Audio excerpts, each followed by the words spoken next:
ನಮಸ್ತೆ ಎಲ್ಲರಿಗೂ. ಇವತ್ತು ನಾನು ಒಂದು ಏನು ಶೇರ್ ಮಾಡಬೇಕು ಅಂದ್ಕೊಂಡಿದ್ದೀನಿ ಅಂದರೆ, ನನ್ನೊಂದು horror experience. Negative energy positive energy ಇರ್ತಲ್ಲ, ಆ ಥರ ನನಗೆ ನೆಗೆಟಿವ್ ಎನರ್ಜಿ ಎಕ್ಸ್ಪೀರಿಯನ್ಸ್ ಆಗಿರೋದಂತೂ ಎಕ್ಸ್ಟ್ರೀಮ್. ತುಂಬ ನೆಗೆಟಿವ್ ಎನರ್ಜಿ ಎಕ್ಸ್ಪೀರಿಯನ್ಸ್ ಆಗಿದೆ ನನಗೆ. ಕೇಳಿಸೋದಾಗಿರ್ಬೋದು, ನೋಡೋದಾಗಿರ್ಬೋದು, ಫೀಲ್ ಮಾಡಿರೋದಾಗಿರ್ಬೋದು. ನನಗೆ ಯಾವುದೇ ಪ್ಲೇಸಿಗೆ ಹೋದ್ರೂ ಅಲ್ಲಿ ಪಾಸಿಟಿವ್ ನೆಗೆಟಿವ್ ಎನರ್ಜಿ ಇದ್ದರೆ ಅದು ಮೆಹಸೂಸ್ ಆಗುತ್ತೆ, ಫೀಲ್ ಆಗುತ್ತೆ ನನಗೆ. ಆ್ಯಂಡ್ ನಂಗೆ ಗೊತ್ತಾಗುತ್ತೆ ಇಲ್ಲೇನೋ ಇದೆ ಸಮಥಿಂಗ್. ನನಗೆ ಡ್ರೀಮ್ಸ್ ಎಲ್ಲ ಬೀಳುತ್ತೆ ಇನ್ ಫ್ಯೂಚರ್. ಸ್ವಲ್ಪ ಹಿಂಟ್ಸ್ ಮುಖಾಂತರ ಏನಾದರೂ ಆಗೋದಿದ್ರೆ ಫ್ಯೂಚರಲ್ಲಿ ಈ ಥರ ಏನಾದರೂ ಒಂದು ಹಿಂಟ್ಸ್ ಮುಖಾಂತರ ಡ್ರೀಮ್ಸಲ್ಲಿ ಬರುತ್ತೆ. ಅದಕ್ಕೆ ಇಂಟ್ಯೂಷನ್ ಪವರ್ಸ್ ಅಂತ ಹೇಳ್ತಾರೆ. ಸೊ ನಂದು ನೆಗೆಟಿವ್ ಎನರ್ಜಿ ಎಕ್ಸ್ಪೀರಿಯನ್ಸ್ ಅಂದರೂ ಹೇಳಿದ್ರೆ ತುಂಬ ಸ್ಟೋರೀಸ್ ಇದ್ದಾವೆ ಹೇಳ್ಬೋದು. ಬಟ್ ಅದರಲ್ಲಿ ಒಂದು ನಾನು ಪಾಸಿಟಿವ್ ನೆಗೆಟಿವ್ ಇರೋದನ್ನ ಹೇಳ್ತಾ ಇದ್ದೀನಿ. ಒಂದು ದೆವ್ವ ಮತ್ತು ದೇವ್ರದ್ದಿರೋದು. ಒಂದಿನ ಏನಾಗಿತ್ತು, ನಾನು ಹಾಲಲ್ಲಿ ಮಲಗಿದ್ದೆ. ನಂಗೆ ಸಡನ್ನಾಗಿ ಡ್ರೀಮ್ ಇತ್ತು. ಡ್ರೀಮ್ ಅಂತಲ್ಲ, ಅದು ನಿಜ ಕಣ್ಣಿಂದ ಓಪನ್ ಮಾಡಿ ನೋಡಿದ್ದೀನಿ ನಾನು. It's not a dream, real ಆಗಿ ನಾನು ನೋಡಿರೋದು.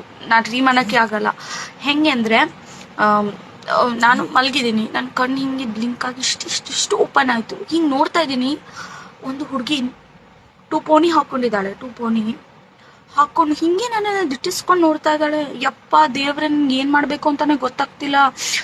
ಏನು ಗುರು ಇವಳು ಹಿಂಗೆ ನೋಡ್ತಿದ್ದಾಳೆ ಅನ್ಕೊತಿದ್ದೀನಿ ನಾನು. ಅಂದರೆ ನನ್ನ ಕಣ್ಣು ಓಪನ್ ಆಗಿದೆ, ಅಲ್ಲಿ ನಿಂತ್ಕೊಂಡಿದ್ದಾಳೆ ಅವಳನ್ನ ನೋಡ್ತಾ ಇದ್ದೀನಿ. ಇದು ಡ್ರೀಮ್ ಅನ್ನೋಕ್ಕೆ ಚಾನ್ಸೇ ಇಲ್ಲ, ಯಾಕಂದರೆ ನನ್ನ ಐಸ್ ಓಪನ್ ಇದೆ. ನನಗೆ ಗೊತ್ತಿದೆ ನಾನು ಎದ್ದಿದ್ದೀನಿ, ಮಲಗಿಲ್ಲ ಅಂತ. ಆ್ಯಂಡ್ ಅದಾದಮೇಲೆ ಅದು ಬ್ಯಾಕ್ಗ್ರೌಂಡ್ ಹೆಂಗಿತ್ತು ಅಂದರೆ, ದನದ ಕೊಟ್ಟಿಗೆ ಇರುತ್ತಲ್ಲ ಆ ಥರ ಇತ್ತು. ಆ್ಯಂಡ್ ಅವಳು ಹಿಂದೆನೇ ಏನಂದರೆ ಒಂದು ಹುಡುಗ ಇದ್ದ. ಲೈಕ್ ಅವನು ಇದು ದನ ಮೇಯಿಸ್ತಾರಲ್ವ ಆ ಥರ. ಅವನು ಲುಂಗಿ ಪಂಜಿ ಎಲ್ಲ ಹಾಕ್ಕೊಂಡು, ಟರ್ಬೈನೆಲ್ಲ ಹಾಕ್ಕೊಂಡು, ಒಂದು ಟವಲ್ ಹಾಕ್ಕೊಂಡು ಅವ್ನು ನಿಂತಿದ್ದ ಅವಳು ಹಿಂದೆನೆ. ಸೊ ಅವಳು ಬಾಗ್ಲ ಹತ್ರ ನಿಂತಿದ್ದ ಅವನು. ಇವಳು ಬಾಗ್ಲು ಒಳಗಿದ್ದಾಳೆ. ಅದು ಫುಲ್ ದನದ ಕೊಟ್ಟಿಗೆ. ನಾನು ಮಲಗಿದ್ದೀನಿ ಹಾಲಲ್ಲಿ. ನನ್ನ ದನದ ಕೊಟ್ಟಿಗೆ ಮೆಹಸೂಸ್ ಆಗ್ತಾ ಇದೆ, ಫೀಲ್ ಆಗ್ತಾ ಇದೆ. ಅವಳು ನಿಂತ್ಕೊಂಡಿರೋದು ನಾನು ನೋಡ್ತಾ ಇರೋದು ಫೀಲ್ ಆಗ್ತಾ ಇದೆ. ನಾನು ಮಾತಾಡೋಕೆ ಏನು ಮಾತಾಡಬೇಕು ಅಂತಲೇ ಗೊತ್ತಾಗಲಿಲ್ಲ. ನಿದ್ದೆ ಕಣ್ಣಲ್ಲಿದ್ದೀನಿ. ಹಿಂಗೆ ಮಾಡಿ ಕಣ್ಣೆಲ್ಲ ಉಜ್ಕೊಂಡು ಇನ್ನೊಂದ್ಸಲ ನೋಡಿದೆ, ಹಾಗೆ ಇದ್ದಾರೆ. ಅಟ್ ದ ಸೇಮ್ ಟೈಮ್ ಏನು ಲಕ್ ಅಂದರೆ, ಅವ್ರ ಹಿಂದೆನೇ ನಮ್ದು ಆಂಜನೇಯ ಸ್ವಾಮಿದು ದೊಡ್ಡ ಫೋಟೋ ಇದೆ. ಇಲ್ಲಿದೆ ಅಲ್ವಾ, ಈಗ ಕಾಣುತ್ತೆ ನಿಮ್ಮ ವಿಡಿಯೋದಲ್ಲಿ. ಆ ಥರ ದೊಡ್ಡ ಫೋಟೋ ಇದೆ.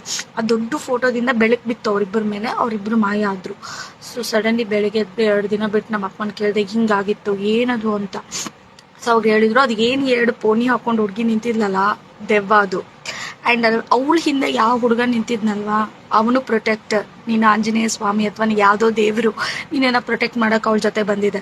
ಆ್ಯಂಡ್ ದೀಪ ಬಿದ್ದು ಹೋಯ್ತಲ್ವಾ, ಬೆಳಕು ಬಿದ್ದು, they protected you from that evil. ನಿಂಗೆ ಅವಳು ಏನೂ ಕಾಡಲ್ಲ, ನಿಂಗೆ ಎಲ್ಲೂ ಏನೂ ತೊಂದರೆ ಆಗಲ್ಲ, ಡೋಂಟ್ ವರಿ ಅಂದರು. ಸೊ ಈ ಥರ ತುಂಬ ಆಗಿದೆ ಎಕ್ಸ್ಪೀರಿಯನ್ಸ್ ನನ್ನಲ್ಲಿ. ನಂಗೆ ಡ್ರೀಮ್ಸ್ ಎಲ್ಲ ಇದೇ ಥರ ಬೀಳುತ್ತೆ. ಆ್ಯಂಡ್ ನಾನು ಸಡನ್ನಾಗಿ ಹೋಗ್ಬಿಟ್ಟು ಹೇಳಲ್ಲ, 2 ಡೇಸ್ ಟೈಮ್ ಬಿಟ್ಬಿಟ್ಟು ಹೇಳ್ತೀನಿ, ಯಾಕಂದ್ರೆ ಭಯ